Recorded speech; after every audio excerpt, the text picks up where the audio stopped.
사랑하는 형제자매 여러분, 오늘 여러분의 삶에 하나님의 크신 은혜와 평강이 함께하시기를 주님의 이름으로 축복합니다. 본격적인 말씀에 앞서 만약 오늘 이 말씀이 여러분의 마음에 울림을 준다면 잠시 시간을 내어 좋아요를 눌러주시고 이 영상을 공유해 주시길 부탁드립니다. 여러분의 작은 손길 하나가 하나님의 사랑을 필요로 하는 또 다른 영혼에게 이 귀한 말씀이 흘러가는 통로가 될 수 있습니다. 이 채널을 구독하시는 것 또한 하나님의 은혜를 나누는 사역에 동참하는 귀한 발걸음이 될 것입니다. 여러분의 삶에 하나님의 축복이 가득하기를 기도합니다.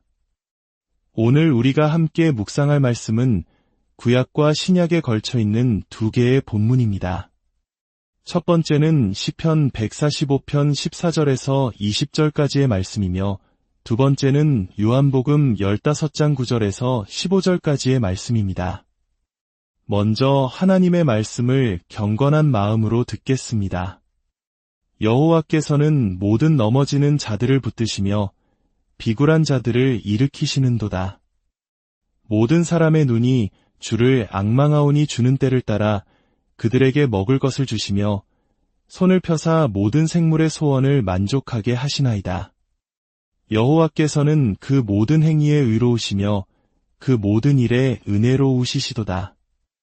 여호와께서는 자기에게 간구하는 모든 자 곧 진실하게 간구하는 모든 자에게 가까이 하시는도다. 그는 자기를 경외하는 자들의 소원을 이루시며 또 그들의 부르짖음을 들으사 구원하시리로다. 여호와께서 자기를 사랑하는 자들은 다 보호하시고 악인들은 다 멸하시리로다. 아버지께서 나를 사랑하신 것 같이 나도 너희를 사랑하였으니 나의 사랑 안에 거하라. 내가 아버지의 계명을 지켜 그의 사랑 안에 거하는 것 같이 너희도 내 계명을 지키면 내 사랑 안에 거하리라. 내가 이것을 너희에게 이름은 내 기쁨이 너희 안에 있어 너희 기쁨을 충만하게 하려 함이라.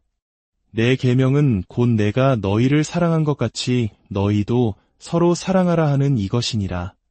사람이 친구를 위하여 자기 목숨을 버리면 이보다 더 큰 사랑이 없나니 너희는 내가 명하는 대로 행하면 곧 나의 친구라. 이제부터는 너희를 종이라 하지 아니하리니 종은 주인이 하는 것을 알지 못함이라. 너희를 친구라 하였노니 내가 내 아버지께 들은 것을 다 너희에게 알게 하였음이라. 아멘. 이것은 살아계신 하나님의 말씀입니다. 오늘 우리는 하나님의 사랑이라는 깊고도 광활한 주제 속으로 함께 들어가 보려 합니다. 아마 많은 현대인들에게 하나님의 사랑이라는 말은 너무나도 익숙하고 편안하게 느껴질 것입니다. 하지만 바로 그 익숙함 때문에 우리는 종종 그 사랑의 진정한 깊이와 복합성을 놓치곤 합니다. 사람들은 하나님의 사랑을 너무 단순하게 생각하는 경향이 있습니다. 그래서 오늘 저는 여러분과 함께 우리가 생각하는 것보다 훨씬 더 다차원적이고 심오한 하나님의 사랑의 모습을 탐험해 보고자 합니다. 이를 위해 우리는 두 개의 성경 본문을 길잡이 삼아 여정을 시작할 것입니다. 첫째로 하나님의 사랑에는 여러 측면이 있다는 것을 시편 145편을 통해 살펴보겠습니다. 시편 145편 14절에서 17절은 참으로 놀라운 약속을 담고 있습니다. 주님은 넘어지는 모든 자를 붙드시고 엎드러진 모든 자를 일으키십니다. 모든 생물이 주님을 바라볼 때 먹을 것을 주시고 손을 펴시어 모든 것의 소원을 만족시키십니다. 그리고 17절은 이렇게 선포합니다.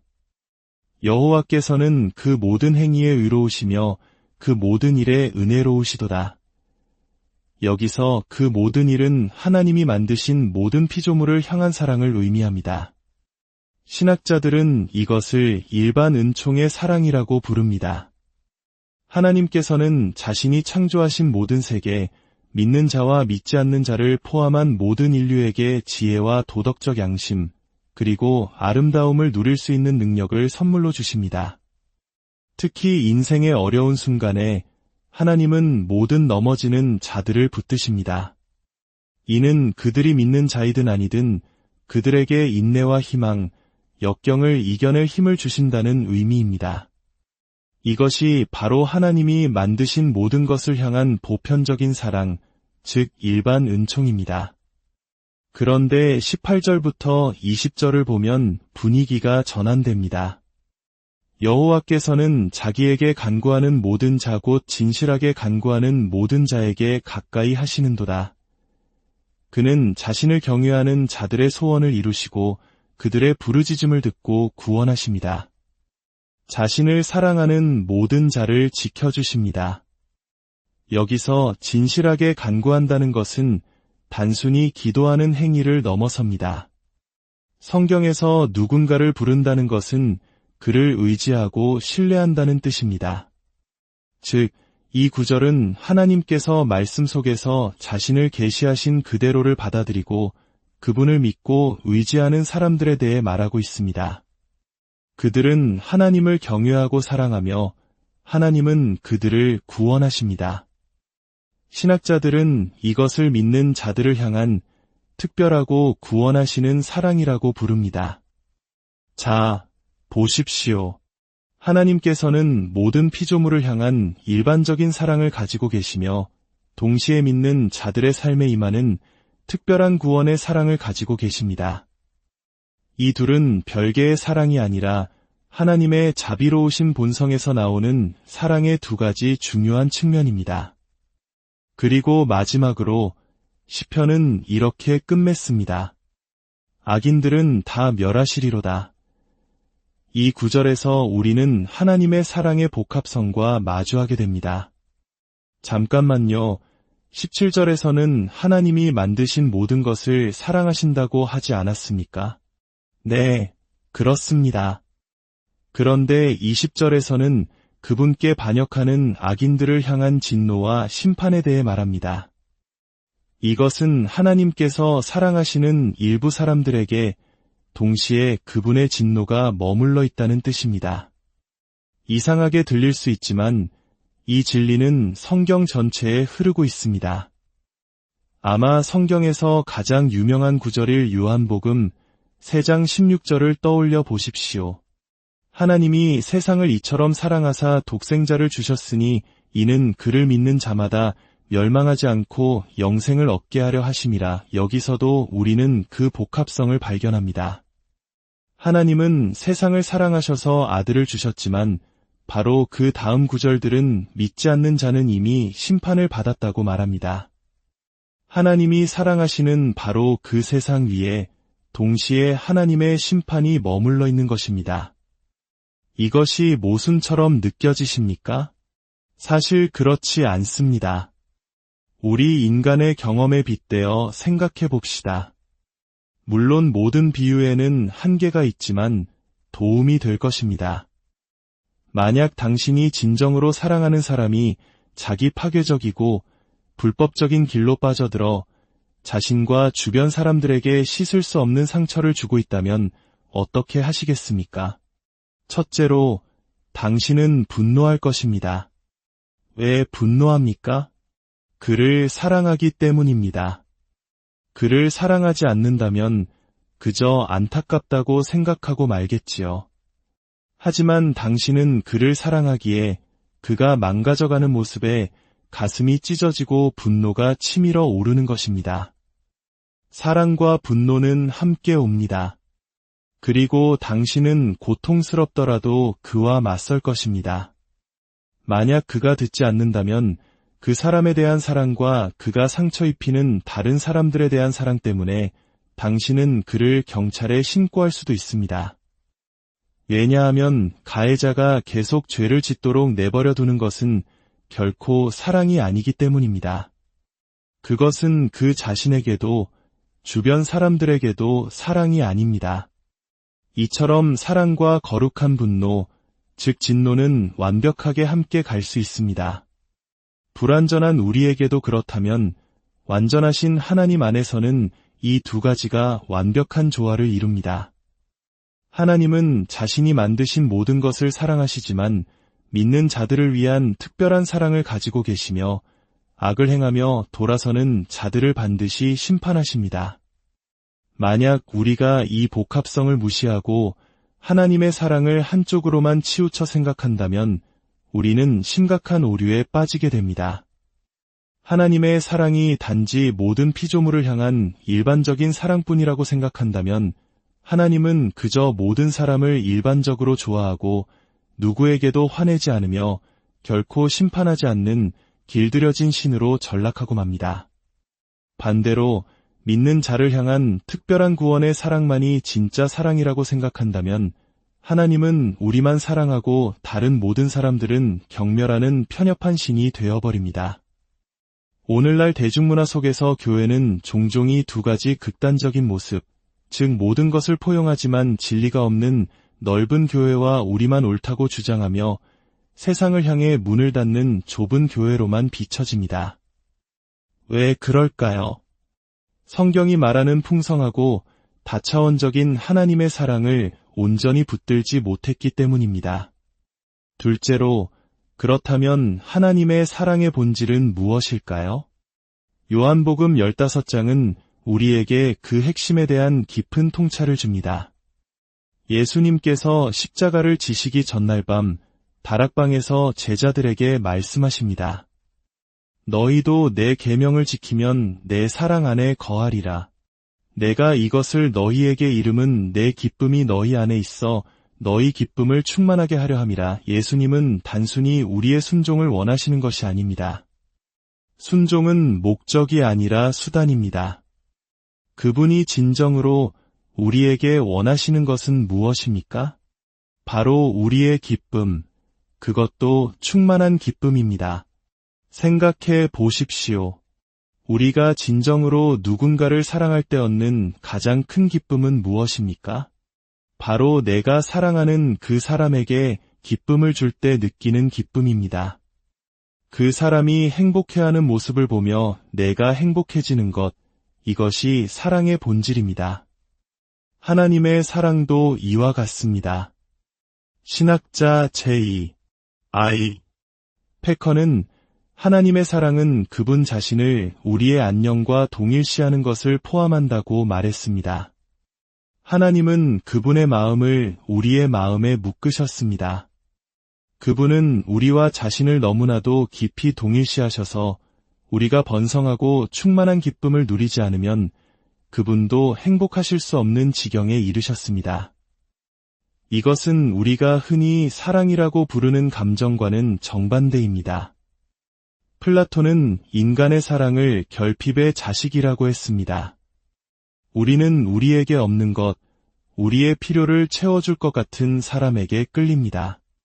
그것은 본질적으로 나의 자아를 채우려는 이기적인 욕구입니다. 상대방이 나를 인정해주고 내 필요를 채워주고 나를 세워주기를 바라는 마음입니다. 하지만 하나님의 사랑은 정반대입니다. 하나님은 아무런 필요가 없으신 분입니다. 그분은 우리에게 무언가를 얻기 위해 우리를 사랑하시는 것이 아닙니다. 오히려 그분은 우리에게 모든 것을 주시기 위해 사랑하십니다. C.S. 루이스는 이렇게 말했습니다. 만약 영원한 충만함이 때때로 결핍 속에 있는 것처럼 자신이 존재의 모든 것을 부여한 존재들을 필요로 하는 것처럼 말씀하신다면 이것은 오직 기적의 하나님께서 스스로를 그렇게 갈망할 수 있도록 만드셨다는 것을 의미할 뿐이다. 이해할 수 없는 겸손으로 전능하신 하나님께서 스스로를 낮추어 우리의 고통에 아파하시고 우리의 기쁨에 함께 기뻐하시기로 선택하신 것입니다. 이것이 바로 하나님의 사랑의 경이로움입니다. 우리가 자녀를 향해 갖는 사랑에서 이 하나님의 사랑의 그림자를 희미하게나마 발견할 수 있습니다. 아이는 처음에는 부모에게 아무것도 주지 못하고 모든 것을 요구합니다. 부모는 아이가 무엇을 해줄 수 있을지 계산하지 않습니다. 그저 자신의 삶을 던져 아이를 돌봅니다. 그렇게 수십 년이 흐르면 부모의 마음은 자녀의 행복과 온전히 묶여있게 됩니다. 자식이기는 부모 없다는 우리네 속담처럼 자녀의 불행은 곧 부모의 불행이 됩니다. 마지막으로, 그렇다면 우리는 어떻게 이처럼 이타적인 사랑을 실천할 힘을 얻을 수 있을까요? 한 어린 학생이 내 이웃을 내 자신과 같이 사랑하라는 말씀을 듣고 이렇게 물었다고 합니다. 목사님, 제가 대회에서 졌을 때 우승한 제 가장 친한 친구를 위해 제가 우승한 것처럼 기뻐해야 한다는 말씀인가요? 그건 불가능해요. 그렇습니다. 우리 자신의 힘으로는 불가능합니다. 이것이 바로 우리에게 용서가 필요하고 구원이 필요한 이유입니다. 그리고 우리가 구원받을 수 있는 길은 여기에 있습니다. 예수님께서 말씀하십니다. 사람이 친구를 위하여 자기 목숨을 버리면 이보다 더 큰 사랑이 없나니 하나님이신 그분이 우리를 친구라 부르시기 위해 그저 비유적으로 우리의 고통에 아파하시는 것을 넘어 실제로 인간의 몸을 입고 이 땅에 오셨습니다. 그분은 배고픔과 거절, 고문과 죽음의 고통을 친히 겪으셨습니다. 그분은 말 그대로 우리와 자신을 완전히 동일시하셨습니다. 우리 인간은 다른 누군가와 동일시하려 해도 결코 그렇게 할 수 없지만 하나님은 그렇게 하셨습니다. 그분이 우리를 위해 그렇게 하셨다는 사실을 깨달을 때 우리는 사랑 없음을 용서받고 그분이 원하시는 방식으로 다른 사람을 사랑하기 시작할 힘과 영감을 얻게 됩니다. 위대한 신학자 조나단 에드워즈는 그의 설교 천국은 사랑의 세계에서 이렇게 말했습니다. 이 세상이 창조되기 전 영원 전부터 우주의 중심에는 성부, 성자, 성령 삼위일체 하나님의 놀라운 사랑의 교제가 있었습니다. 하나님은 사랑을 얻기 위해 우리를 창조하신 것이 아닙니다. 그분은 이미 무한하고 완전한 사랑으로 충만하셨습니다.